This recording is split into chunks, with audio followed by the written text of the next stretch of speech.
Hello, everybody, and welcome back to another episode of Life After Kids with Doctors Brooke and Lynne. I'm Dr. Brooke. And I'm Dr. Lynne. And we're so glad you're here. Welcome, everyone. This week we are talking about planning for goals and for your vision with tools like the vision board. Yes. So we've talked about this before, like really bumping up these last 3 months of the year, not waiting until the first of the year to set goals for yourself or to pull yourself together or to start like reining things in, and to use this time to bump it up, take it up a notch, right? Yeah, I think most people set goals at the first of the year or get really motivated to do that, but I feel like you're about 90 days too behind if you do that and we've talked about it, so many of us at this stage in our life, we've accomplished a lot. Sure. And we might not be pushing in the way that we were in our 20s and 30s. And our kids are growing and that's changing. But it's so important because we have so much more life to live. Yeah. We still need a blueprint. And so you can just think of goals as being your blueprint. They don't have to be things that are you're driving towards and such. It could be emotions that you want to create more of. Yeah. But we have to put it down and we have to, be intentional about it. Yes, I think that's the biggest thing. And of course, once again, we've talked about this, but like the being intentional part, but also the putting it down somewhere. Because number one, there's the act of like doing the activity of doing something about it, whether you're writing it or you're making a vision board. But then number two, you have something concrete to go back and look at and to remind yourself about, right? Yeah. And so that's the key piece. And I think this time of year is the perfect time, once again, to start brainstorming what your goals are going to look like. And we talk about building out an entire goal, kind of how to set your ways goals, to go about right? that. Yeah. But now is a good time, I think, to do a vision board because it sort of sets the stage for then setting your goals. Would you agree? Yes, and I love the vision board example because it seems like so approachable and accessible, and it's visual, right? Which I think most of us respond to. And just going back to having to have something written down instead of keeping it up here, because I tried that and I have friends who go that route, but a goal is only a dream or a wish if it's not written down. So it doesn't have that urgency, that real, us having a direction toward it until we commit to writing it down and then, looking at it from time to time. Yeah, absolutely. I agree. And I think there's even research and study that, when you write something down, the percentage of it actually happening is so much greater than if you don't go about the activity of doing that. Yes. But let's talk about exactly what a vision board is, because a lot of viewers might not know or might not have done it before. Yeah, and it can be whatever you want it to be. Yeah, it's just what I want to preface it with. I personally like to have it written, and we use a big board that is a clear bulletin board, and we have these colored markers, and I involve, it's my husband and I, but we involve our daughter as well, so it's definitely can be a family activity, which also makes it fun. Yeah. And we like to have a timeline on the top of just, our 5, 10, 20 year plan, keeps us looking out way into the future versus just right now.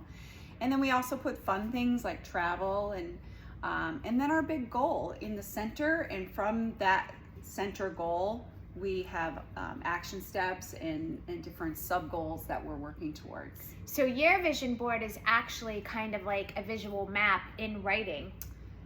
On a big board. Absolutely, yeah. I would call it like a mind mapping, or they have those software that help you to do that. You could even do it digitally if you want. That's great. We do it old school, but I love that you guys do that together. That's super cool. We do it as a couple. We've always done it.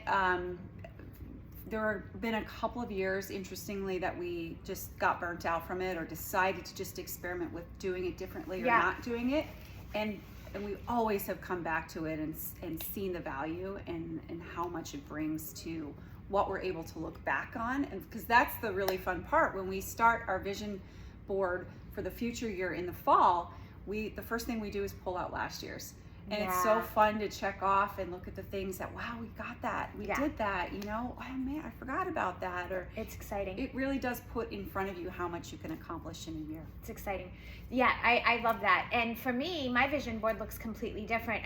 I do mine typically on my own. And it's almost like a little bit of a creative outlet for me. I enjoy doing it, but I get poster board. And then I kind of get a vision of like, you know, what I want the next 5 or more years to look like. What do I want from life? And I go through magazines and I do Google searches for like the things that I'm thinking about.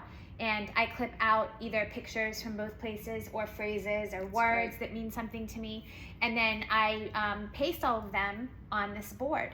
So I have all these different graphics and words and phrases. And every time I look at it and check in with it, I see that visually. I see those pictures, I see those words. And then for me, like, I visualize it. Like it's happening and that I'm there while it's happening. Like I think about what that feels like, you know, and just kind of put myself in that place. And I like the vision board because it's visual and because it's a great way to check in. And I check in with it pretty much every day because you know that my vision board is in my laundry room, which sounds ridiculous, but, and I think I probably talked about this before, but I mean, I've got 3 boys and they're so messy. So I'm doing laundry all the time. And, but it's great because when I'm in there a lot. And when I'm in there, I'm doing nothing else. So it's a chance for me as I'm doing the laundry, you know, I love to stack and multitask. I'm checking in with that vision board.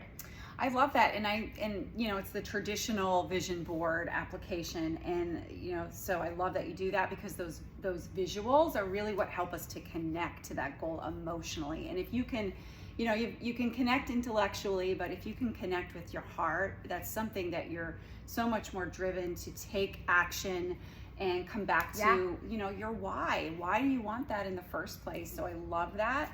And then I like, you know, just as well, again, that it can look however you want it to look. So if that resonates with you, different people. For sure, pull the pictures.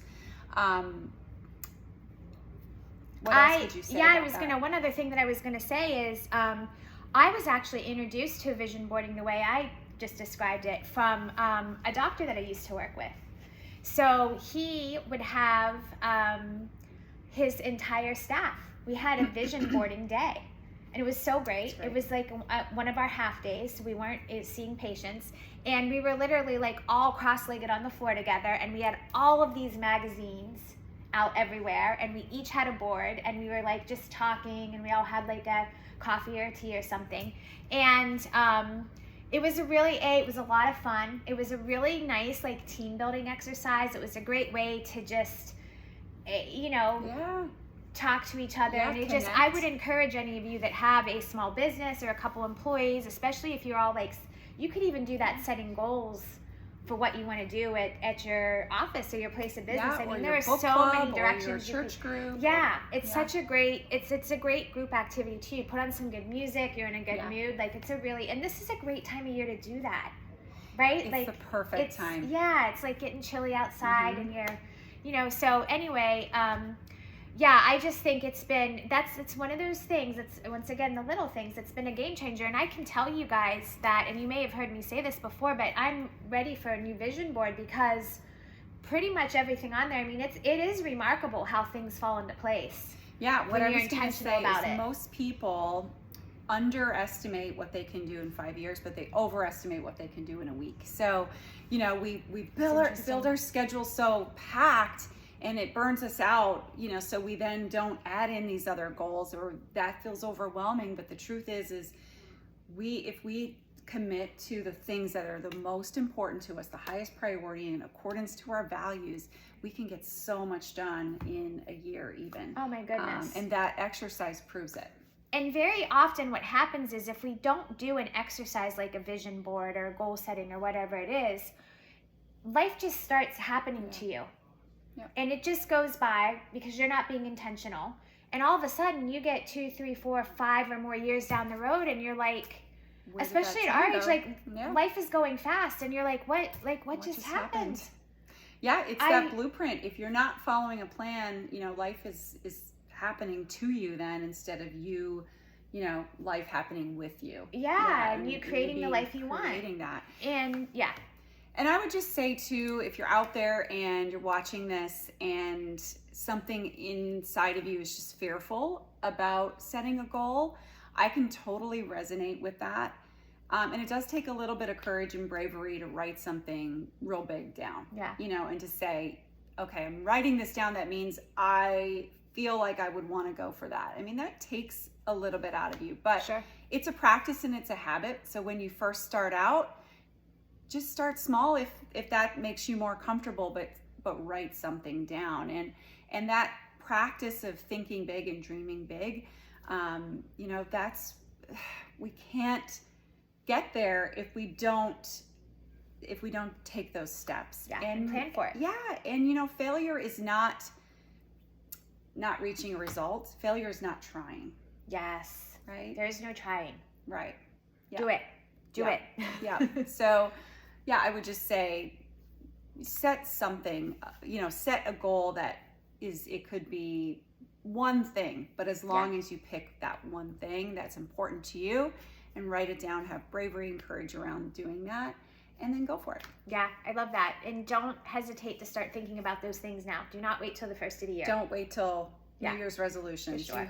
Make a life plan and stuff. Right. Yeah. Good conversation, guys. Thank you so much for joining us today. Make sure you're following us on all of our social media outlets. We're on Instagram, Facebook, TikTok. You can find us on YouTube, and the website is www.lifeafterkids.com.